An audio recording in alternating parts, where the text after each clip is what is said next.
Hi, வணக்கம். புதிய ஒரு வீடியோவில் உங்களை சந்திக்கிறதுல மகிழ்ச்சி.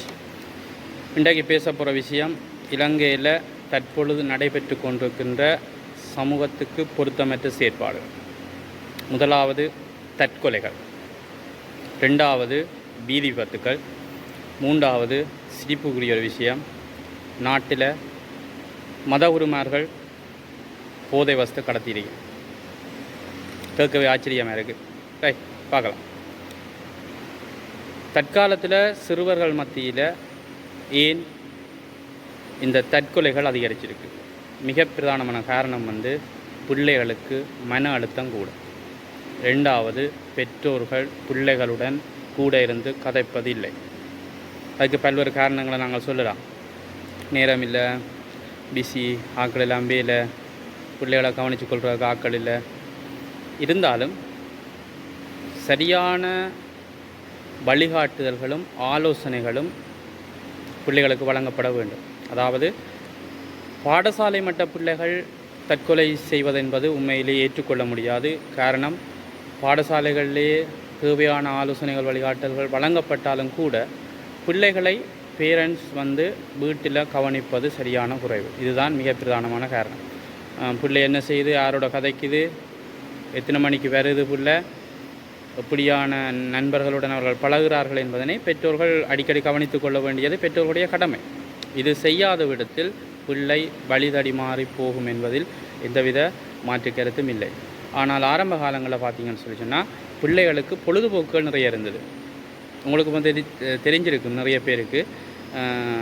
முந்தி பொழுதுபோக்குக்காக இந்த முத்திரைகள் சேகரிப்பார்கள், அல்லது விளையாட்டு, அதாவது கிரிக்கெட் வீரர்களுடைய படங்களை வெட்டி ஒட்டுவார்கள். இப்படியான சில விஷயங்களை பிள்ளைகள், நாங்கள் உட்பட கூட அந்த விஷயங்களை செய்திருக்கிறோம்.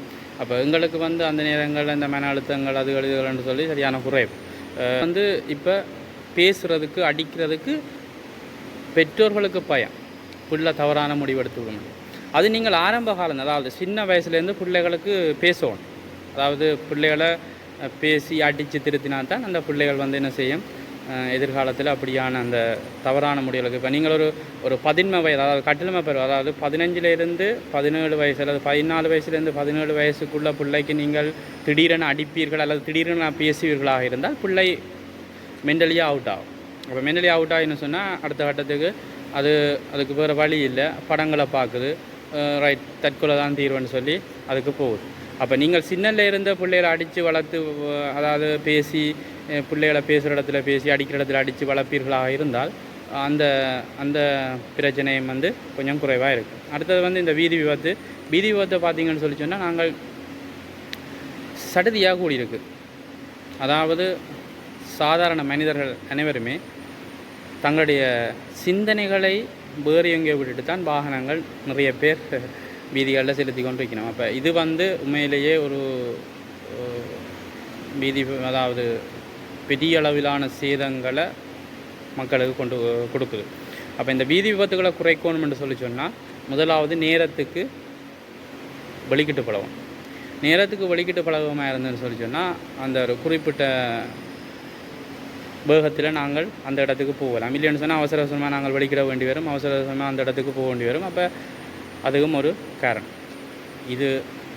இதெல்லாம் உலகத்துக்கு நாங்கள் சமூகத்துக்குள்ள குடும்பத்திலிருந்து இந்த பிரச்சனைகள் தீர்க்கப்பட வேண்டும், அல்லது குடும்பத்திலிருந்து இந்த விஷயங்கள் ஆலோசிக்கப்பட வேண்டும். அவ்வாறான சந்தர்ப்பங்களில் மட்டும்தான் இந்த பிரச்சனைகளுக்கான சரியான தீர்வை நாங்கள் கொண்டு வர முடியும். சரி, இதெல்லாம் குடும்பத்திலிருந்து கொண்டு போனால் இந்த பிரச்சனைகளை தீர்க்கலாம். மத குருமார்கள் நாட்டுக்கு போதை வஸ்தை அதாவது கடத்துறதை நாங்கள் எப்படி கட்டுப்படுத்துறது? அதுக்கு நாங்கள் ஒன்றும் செய்யலாது. அதுக்கு அரசாங்கம் தான் முடிவெடுக்க வேண்டும். ஆனால் அரசாங்கம் தற்பொழுது அறிவிச்சிருக்குது, சட்டம் சரியான முறையில் நடைமுறைப்படுத்தப்படும் அனைவரிடம்னு சொல்லி.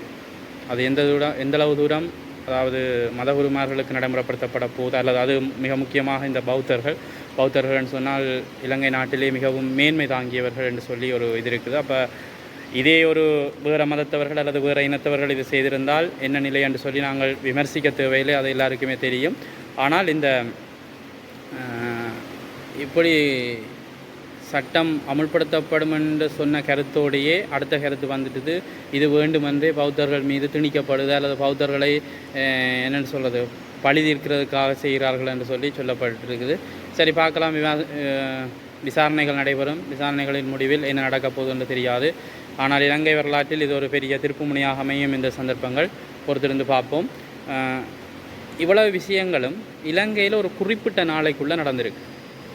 அப்போ இப்படியே போகுமாயிருந்துன்னு சொன்னால் எங்களுடைய சமூகத்தை நாங்கள் திருத்த முடியாத ஒரு இக்கட்டான நிலைக்கு நாங்கள் எல்லாம் தள்ளப்படுவோம். இது அனைவருடைய பாரிய பொறுப்பும். இந்த சமூகத்தை ஒரு நல்வழிப்படுத்தி அடுத்த சந்ததிக்கு நாங்கள் கையளிக்க வேண்டிய பாரிய பொறுப்பு இங்கே இருக்கிற எல்லாருக்கும் இருக்குது.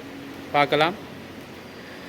இந்த விஷயம் உங்களுக்கு பிடிச்சிருந்துன்னு சொன்னால் கமெண்ட் பண்ணுங்கள். இது சம்மந்தமாக நீங்கள் என்ன நினைக்கிறீங்கன்னு சொல்லி கட்டாயம் கீழே உங்களுடைய கருத்துக்களை தெரிவு செய்யுங்க. அடுத்த வீடியோவில் சந்திப்போம். பாய்.